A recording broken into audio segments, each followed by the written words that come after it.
Simpatia para não ter cãibra. Diariamente você deita na cama, vai pegar o pé esquerdo e vai passar desde a canela até embaixo. O pé esquerdo passa uma apertando, uma, duas, três.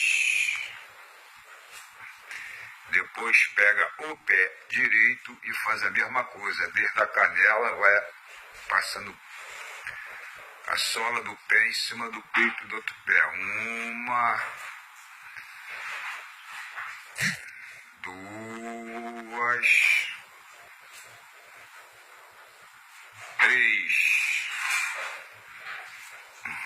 Faça isso toda noite. Você não vai ter mais